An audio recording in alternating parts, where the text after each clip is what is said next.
এই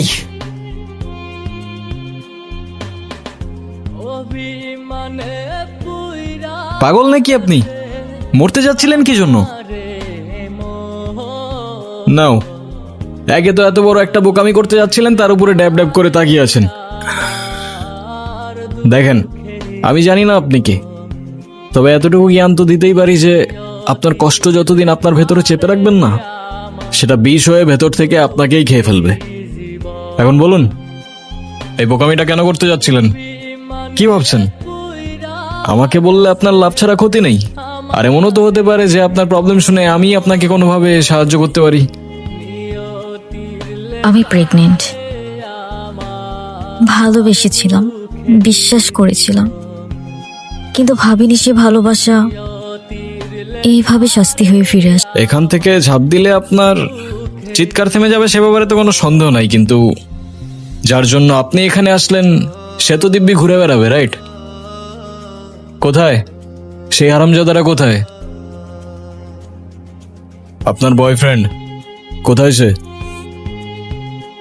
দেখ রাফিস, তুই অন্য সাথে অনেক দিন ধরে আসস, এখন কিন্তু ওর বাসা থেকে রীতিমতো বিয়ের জন্য চাপ দিতেছে। হ্যাঁ, এটা তো আমি জানি, কিন্তু আমি যদি এখন বিয়েতে ঢুকে পড়ি তাহলে তো আমার সব প্ল্যান শেষ। চাইনায় 6 মাসের প্রজেক্ট, এটা আমার জন্য খুবই দরকার। এটাতে যদি আমি ঢুকতে পারি না তাহলে পুরা লাইফ সেট। তুই তো জানোস ও তোর উপর কতটা নির্ভর করে। ও বলছে যে তুই যদি এখন চলে যাস ও নিজেকে শেষ করে ফেলবে। এটা বলছে? মেয়ে মানুষের আবেগ বুঝোস তুই? ওরা একটু হলে বেশি রিয়াক্ট করে। আর আমি তো ওরে বলি নাই বিয়ে করব না, আমি তো ওরে বিয়ে করব, কিন্তু চায়না থেকে আসার পর, এখন না। যদিও আমি এর বিপক্ষে, কিন্তু আপনি চাইলে তো। একজন মায়ের পক্ষে নিজের সন্তানকে মেরে ফেলা এতটা সহজ না। তার হৃদস্পন্দন, তার প্রাণ এখন আমার শরীরে। আমি কিভাবে থামিয়ে দিব সে প্রাণ? বুঝলাম। আর তাই তো সেই প্রাণের সাথে সাথে নিজের প্রাণটাও থামিয়ে দিচ্ছিলেন, রাইট? জীবনের এই মুহূর্তে এসে আমি সত্যিই জানি না আমার কি করা উচিত, কোথায় যাওয়া উচিত। তাহলে আমি বলবো আপনি বাড়িতে চলে যান, কারণ সেটাই হবে যেটা আপনার তাকদিরে লেখা আছে। না না, আমি বাড়িতে যেতে পারবো না। বাড়িতে গেলে আমার ওদের পছন্দ মতো বিয়ে করে নিতে হবে, যেটা আমার পক্ষে সম্ভব না। আপনি কি কিছু বলতে চাচ্ছিলেন? আরে প্রবলেম নাই, বলে ফেলুন না। আপনি আমাকে বিয়ে করতে পারবেন? হোয়াট? সত্যি না, মিথ্যে। আরে বুঝাই বলেন না, আমি কিছু বুঝতে পারতেছি না, মাথায় ঢুকতেছে না কিছু আমার। ধরুন আমি আপনাকে স্বামী সাজিয়ে আমাদের বাড়িতে নিয়ে গেলাম, কিছুদিন পর আপনি ওখান থেকে চলে যাবেন। তখন তো আমার সন্তানের পরিচয় নিয়ে কেউ প্রশ্ন তুলতে পারবে না। তারপর রাফিজ যখন আসবে তখন বিয়ে করে নিব। সরি, আমি আসলে বুঝতে পারছি না আমি কি বলছি না বলছি।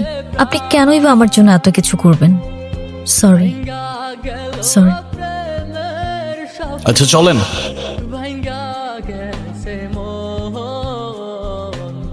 আসসালামু আলাইকুম।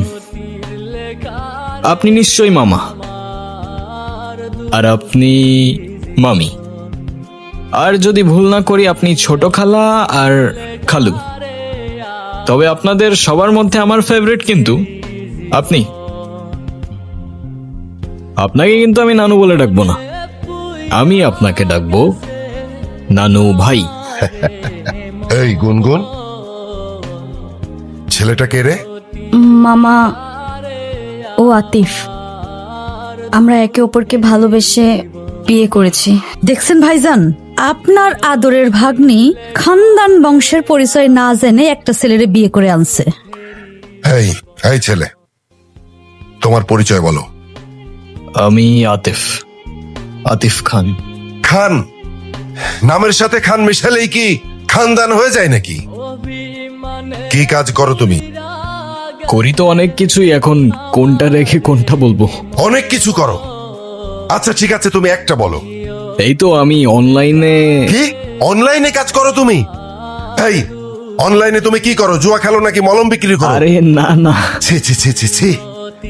আব্বা, আব্বা, আমি আমার ভাগ্নিকে ঢাকায় পাঠিয়েছি কেন? লেখাপড়া করাতে, তাই না? ও বড় বড় ডিগ্রি নিয়ে আসবে, সনদ নিয়ে আসবে। ও কি এনেছে? হ্যাঁ এনেছে, একটা কিছু তো এনেছে।